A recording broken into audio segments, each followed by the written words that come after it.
mahasiswaku sekalian, pagi ini Bu Endang akan menjelaskan tentang integral ya. Jadi kalau minggu lalu kalian sudah belajar tentang turunan, juga turunannya adalah dan aplikasi turunan. Nah sekarang kita masuk ke integral ya. Mari sekarang kita lihat di papan tulis. Nah ini sudah saya tuliskan integral. Nah itu integral dari sebuah fungsi fx itu ditulis integral fx dx sama dengan misalnya sama dengan fx besar ditambah c. Nah kalau ada penambahan c ini berarti disebut dengan integral tak tentu ya. Nah apabila fungsinya nanti dibatasi oleh garis x sama dengan a dan x sama dengan b, maka integralnya ditulis integral a sampai b fx dx sama dengan fx misalnya. Nah batasnya dimasukkan dari a sampai b sehingga hasilnya fb min fa. Jadi kalau ini adalah ada sebuah fungsi kemudian ditambahkan dengan konstanta. Kalau ini nanti menghasilkan sebuah konstanta dari sebuah fungsi yang sudah dimasukkan tadi ya. Nah ini disebut dengan integral tertentu ya. Jadi kalian sudah paham ya bahwa integral tertentu sama integral tak tentu itu apa bedanya. Nah ini wajib harus dipahami sebagai notasi penulisan daripada integral tadi ya. Gitu ya. Nah sekarang saya lanjutkan. Kenapa kok di dalam integral tak tentu itu harus ditambah dengan C ya. Nah ini saya hapus ya. Kenapa kok seperti itu?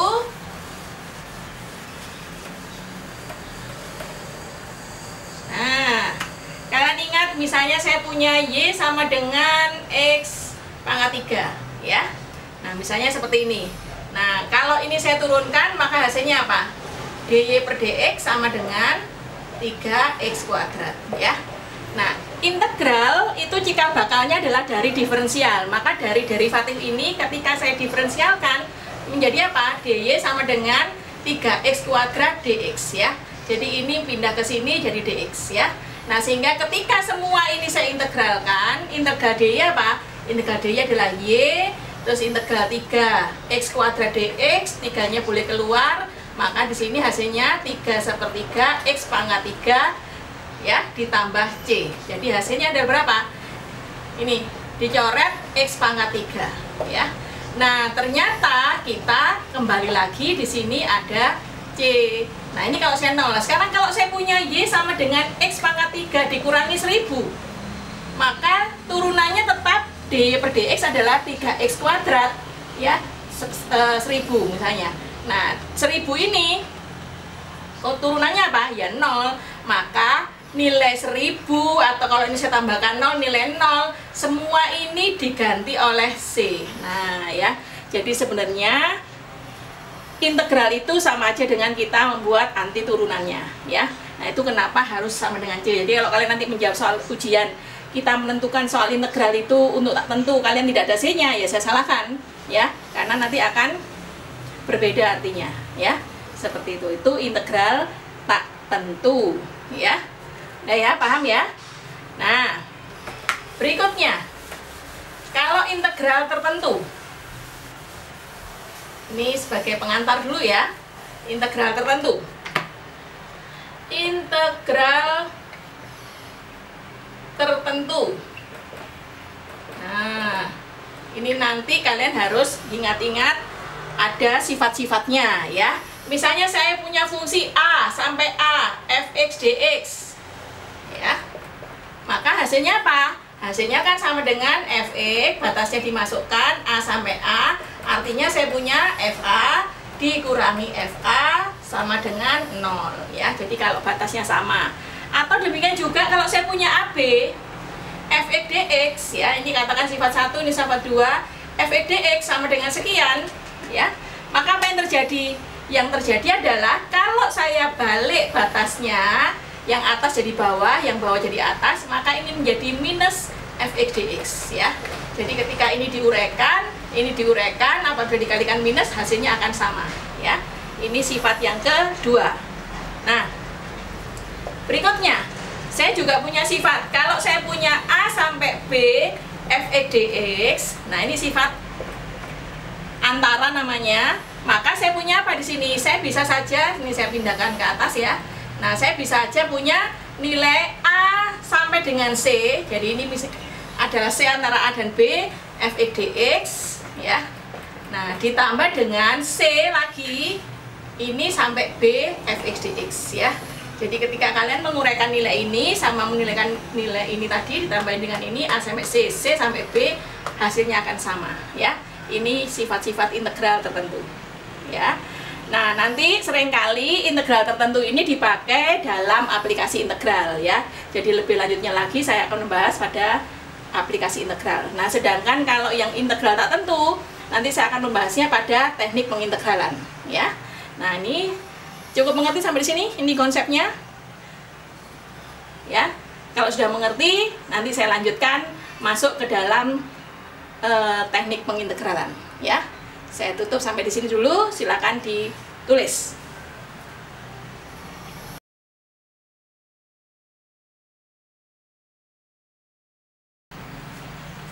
Nah, ini ya, silakan kalian tuliskan dulu. Nanti habis ini saya jelaskan tentang rumus-rumus dasar integral tak tentu ya. Nah, rumus-rumus dasar integral tak tentu itu misalnya saya punya integral dx ya. Ini harus paham apa? X plus 1 gitu ya. Nah, terus integral kx dx. Nah, ini ya, k itu sebenarnya bisa keluar dari integral. Integralnya x itu adalah setengah x kuadrat plus 1 plus c ya. Nah, sekarang pertanyaannya, Bu, kalau X pangkat 3, X pangkat 1000, X pangkat berapapun gitu ya. Nah, kalian boleh pakai rumus umum ini ya. Jadi ini yang seringkali kalian pakai untuk rumus fungsi aljabar ya. Ini semua fungsi aljabar.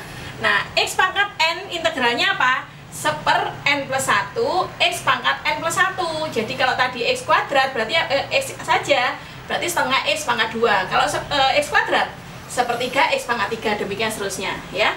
Nah, yang nomor 3 ini khusus ya. Khusus apa? Khusus untuk tidak boleh sama dengan min 1.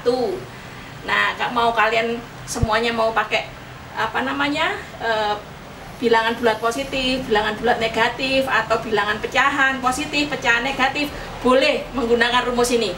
Tapi tidak boleh untuk min 1. Kenapa? Kalau tidak boleh sama dengan min 1, coba kita masukkan. Kalau N sama dengan min 1 ya, X pangkat min 1 sama dengan apa? 1 per min 1 tambah 1.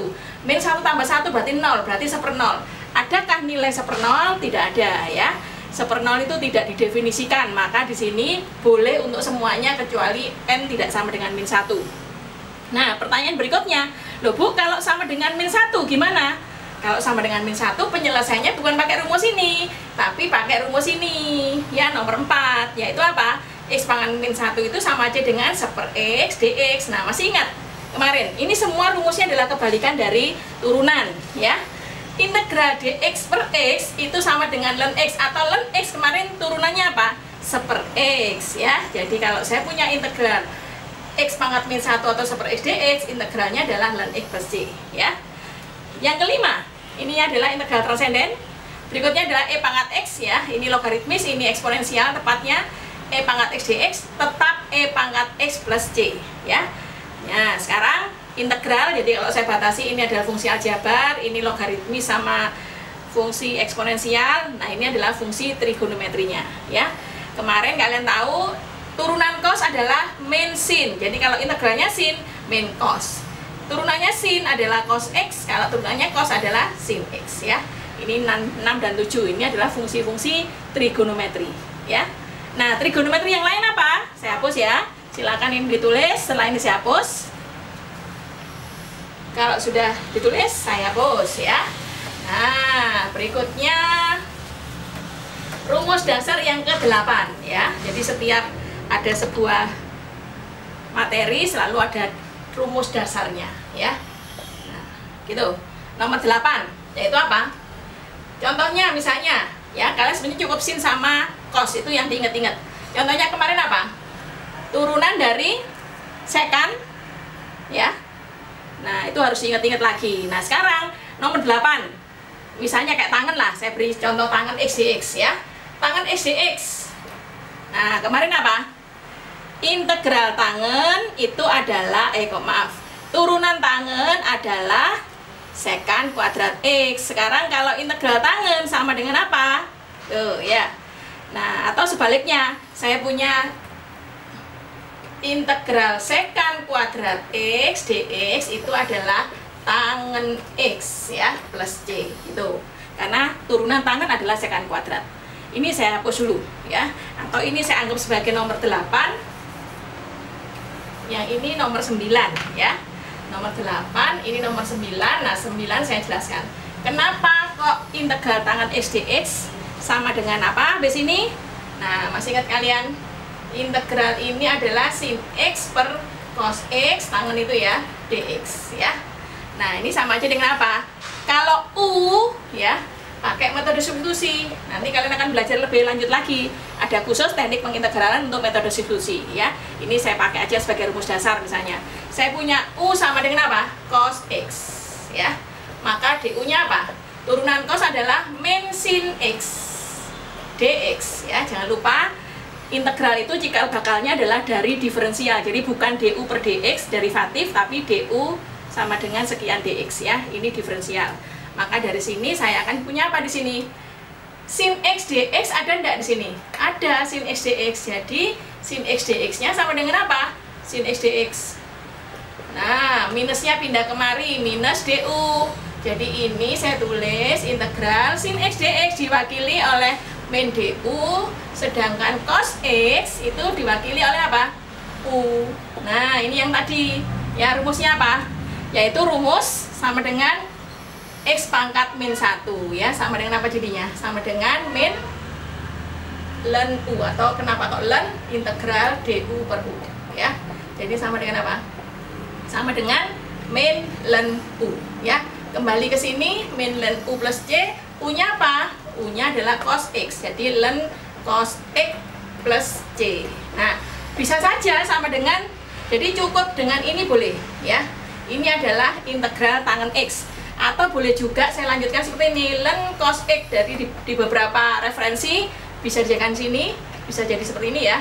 Nah, ln cos pangkat X min 1 kan seper cos ya, seper cos X. Nah, seper cos X itu sama dengan apa? Ya betul, ln secant X plus C. Jadi boleh jawabannya ini, boleh jawabannya ini. Jadi sebenarnya kalau kalian menggunakan integral trigonometri, jawabannya biasanya lebih dari satu atau tidak unik ya. Nah ini lebih lanjutnya nanti kalian akan belajar bagaimana lebih tekniknya. Teknikalnya adalah kalian belajar metode substitusi ya. Jadi ini ya, tangen X dx itu rumusnya ini ya. Nah ini diperoleh dari apa tadi kemarin? Turunan tangen X adalah secant kuadrat, jadi integral secant kuadrat adalah tangen X, demikian seterusnya ya. Sekarang ada dua lagi rumus yang harus diingat-ingat lagi ya, saya hapus semua. Ini sudah rumus ke-10 sama ke-11, yaitu rumus transenden untuk arcus cos. Nah ini sering dikeluarkan ya, sering kali ada muncul ini, yaitu nomor 10, integral dx per a kuadrat plus x kuadrat ya. Nah kalau ini ada a kuadrat, maka ini menjadi seper a ya. Arcus tangen ya, arcus tangen apa? X per a plus c ya. Nah yang ke-11 adalah kalau saya punya dx per akar a kuadrat min x kuadrat. Lalu ini ada dx-nya ya. Sama dengan apa? Ini tidak pakai seper a, tapi langsung arcus sin X per A plus C. Nah ini ya. Nah ini nanti biasanya yang ini, yang sering kali kita pakai adalah ini. Yang ini nanti bisa aja ada metode tersendiri untuk menyelesaikan bentuk-bentuk akar seperti ini ya. Nah ini cukup dengan 11 ini, kalian ingat-ingat rumus-rumus dasar integral tak tentu ya. Nah nanti setelah ini saya masuk ke rumus, bukan rumus, masuk ke teknik pengintegralan ya. Nah silakan. Jadi ini kalian tuliskan contoh misalnya soal ini, atau supaya karena ada papan tulis masih kosong, saya tuliskan ya. Contohnya integral dx per katakan 4 plus x kuadrat. Nah kalau soal seperti ini kan artinya apa? A nya sama dengan 2, berarti kan sama aja dengan 2 kuadrat, sehingga rumusnya apa? Seper 2 arcus tangen x per 2 plus c. Nah kayak gitu ya, paham ya? Nah kalau sudah paham, nanti saya lanjutkan ke metode substitusi, yaitu salah satu metode teknik pengintegralan ya.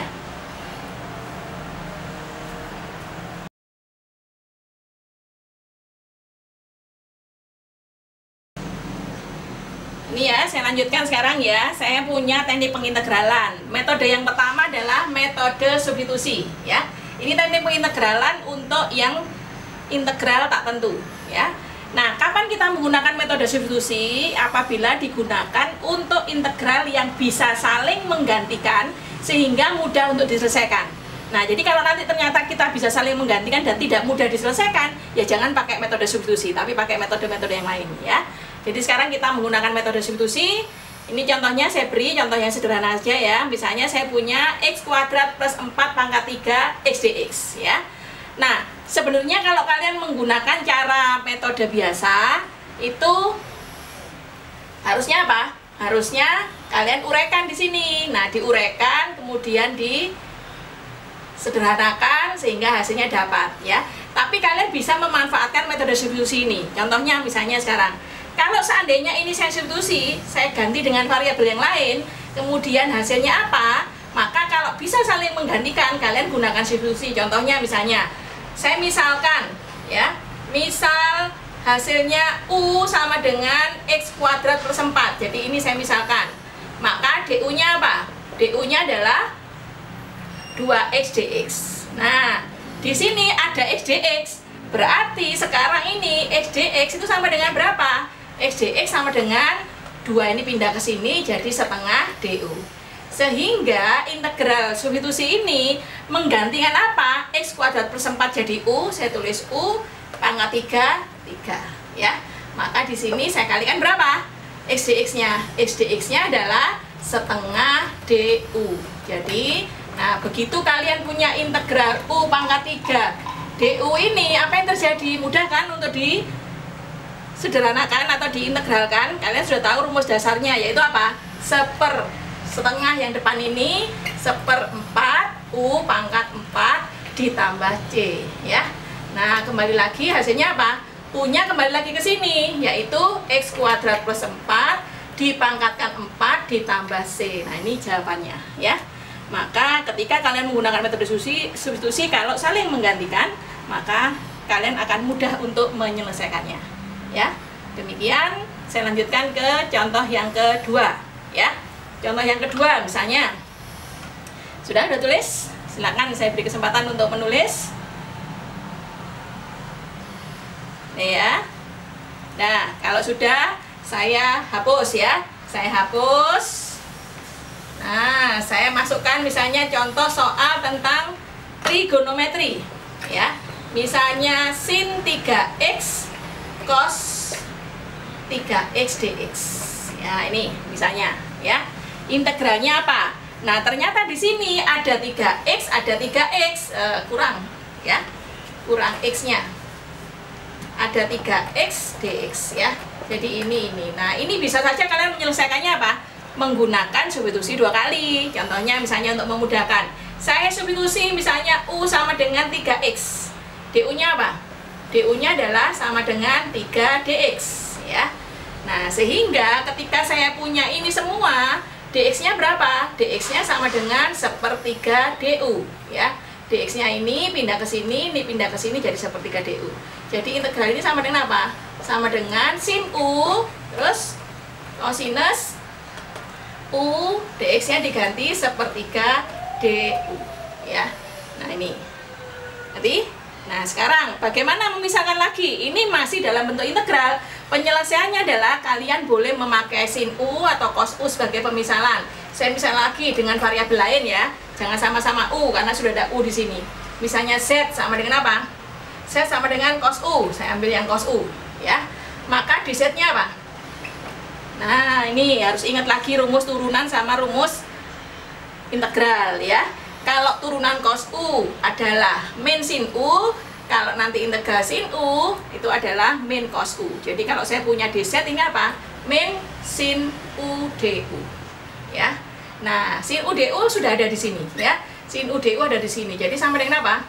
Sin U du sama dengan min dz. Jadi ini pindah ke sini. Sehingga ini saya pindahkan kemari sama dengan apa jadinya? 1/3 sin U-nya. Cos U-nya di sini ya. Ini sin U sudah jadi ini.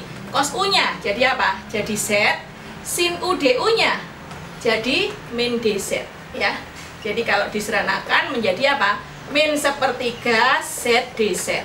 Apa integralnya min sepertiga z dz? Yaitu setengah z kuadrat plus c ya. Atau sama dengan apa? Min seperenam. Nah, z-nya apa? Z-nya cos u, cos kuadrat ya. U-nya apa? Kembali ke sini, U3X. Jadi plus C. Nah, ini jawabannya ya. Mudah. Kalau kalian menyelesaikan metode substitusi, memang metode substitusi ini adalah metode yang paling mudah di dalam teknik pengintegralan ya. Jadi kalian harus hafal rumus-rumus dasar integral ya. Sama seperti kemarin rumus-rumus dasar keturunan, sekarang rumus-rumus dasar integral ya. Paham ya? Itu metode substitusi. Nah, silakan ditulis. Setelah ini saya lanjutkan lagi.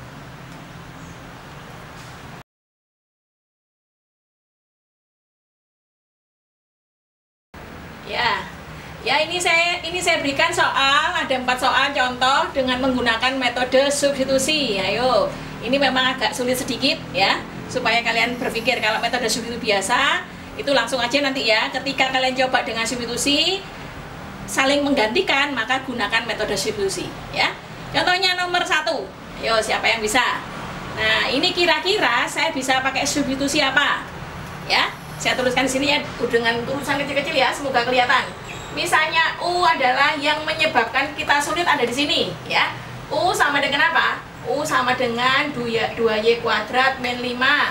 Maka di sini DU-nya apa? 4y apa? 4y dy karena ini diferensial ya.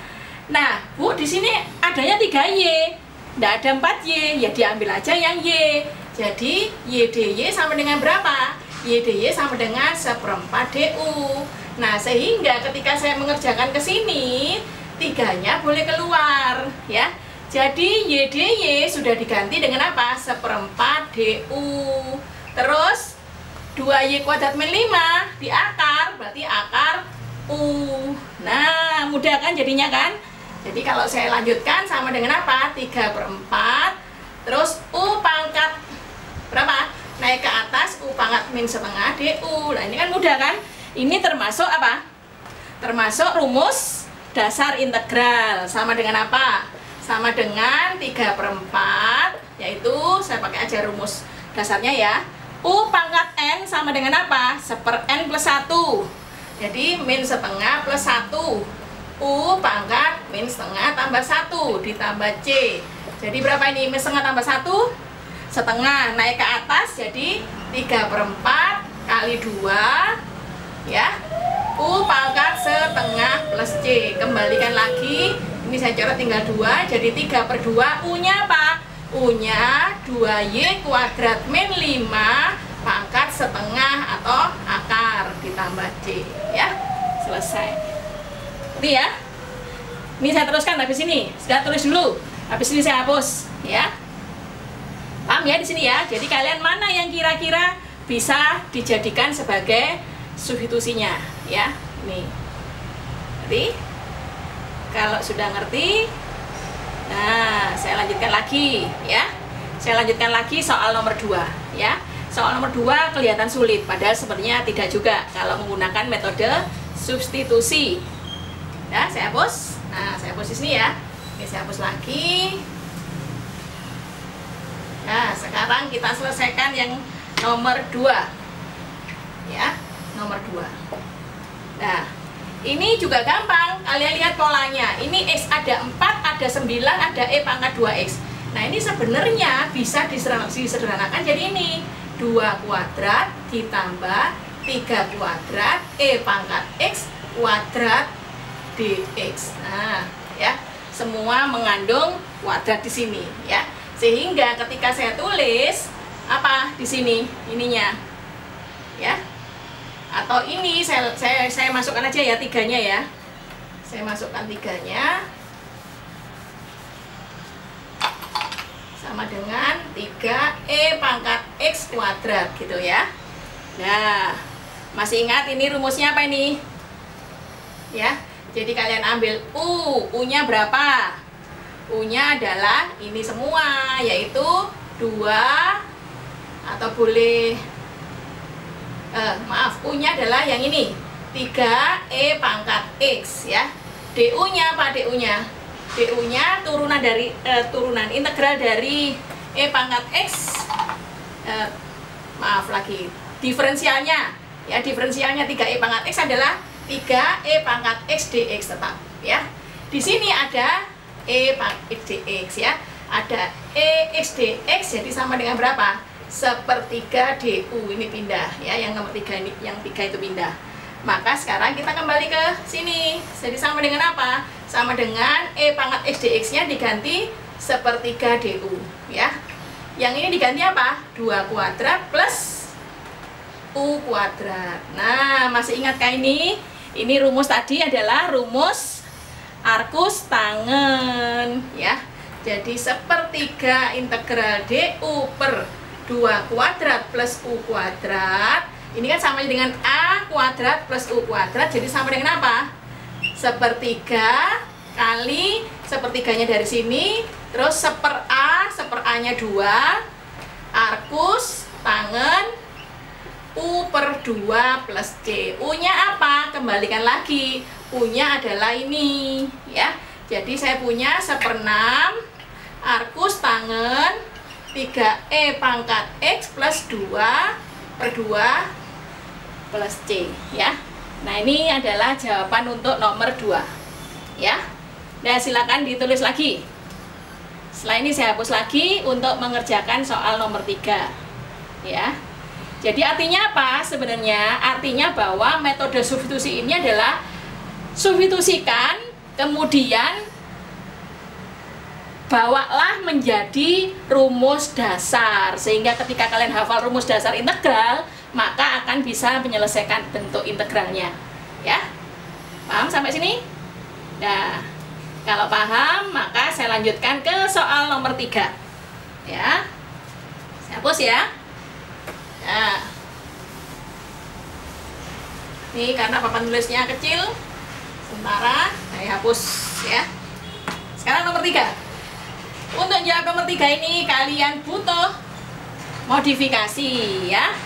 Masih ingat modifikasinya? Pakai pelengkap kuadrat. 1/, atau dx-nya saya pindahkan sini, 1/dx ya. 1 ini sama dengan apa ini? X plus 1 dikuadratkan. Kalau saya uraikan jadi apa? X kuadrat plus 2x sudah ada. Plus 1 ya. Plus 1. Nah, apa? Di sini diminta 10, berarti harus ditambah plus 9 ini ya. Nah, ini sama dengan apa? Sama dengan dx kayak rumus arkus tangen. Saya komutatif ya. 3 ini X plus 1 kuadrat ya. Paham ya? Kira-kira sudah mirip dengan rumus dasar? Belum, Bu. Di sini kan saya tidak punya X plus 1. Boleh pakai substitusi. Misalnya U sama dengan X plus 1, DU-nya apa? DU-nya tetap dx. Jadi nilai ini sama dengan apa? Dx-nya jadi DU, ini jadi 3 kuadrat plus U kuadrat. Nah, sama dengan apa? Arkus tangen lagi, 1/3 arkus tangen U per 3 plus C. U-nya apa? U-nya adalah arkus tangen X plus 1 per 3 plus C. Nah, ini penyelesaian nomor 3 ya. Paham sampai di sini? Ya, sebenarnya kalau pokoknya intinya adalah kalian paham dengan dasar-dasar semua ilmu yang ada, itu kalian akan bisa mengerjakan semua soal tadi, karena sebenarnya soal-soal yang diberikan pasti merupakan modifikasi dari rumus-rumus dasar ya. Nah ya, mengerti ya? Sekarang kita masuk ke contoh keempat. Contoh dari soal metode substitusi yang terakhir. Saya hapus ya. Saya hapus lagi untuk mengerjakan soal nomor 4. Nomor 4, sebenarnya ini juga bisa pakai trik atau bisa juga pakai metode substitusi langsung. Kalau pakai trik, contohnya seperti ini. X, kalau misalnya kalian punya U sama dengan X plus 1, DU-nya apa? 1, nggak bisa bantu, berarti jangan pakai metode substitusi dulu. Caranya apa? Nah, ini pakai triksnya. X saya tambahkan dengan 1, X plus 1. Nah, ini kan berarti kelebihan 1 kan, padahal dimintanya X. Berarti apa? Dikurangi 1. Nah, 1 dikurangi 1 kan sama aja dengan 0, berarti sama aja dengan X, betul? Nah, terus saya beri kurung. Ini X plus 1 dikurangi 1, X plus 1 dx. Nah, integral dari dua buah fungsi itu menjadi integral masing-masing. Maka integral apa nih? X plus 1, X plus 1 dx, terus min 1 dx, 1 dx per X plus 1, ya. Nah, ini sama dengan apa? Ini per ini 1 jadi dx. Nah, ini boleh tadi misalkan apa? U sama dengan X plus 1, du-nya apa? Du-nya dx. Jadi min integral du per u, atau sama dengan apa? Integral dx itu adalah x min ln u plus c, ya. X min ln x plus 1 kembalikan u-nya plus c, ya. Nah, ini hasilnya, ya. Paham sampai di sini? Nah, jadi untuk ini ya, perhatikan ya. Jadi untuk metode substitusi saya akhiri di sini. Saya masuk ke teknik pengintegralan yang kedua, yaitu metode integral parsial, ya. Terima kasih. Saya lanjutkan setelah ini.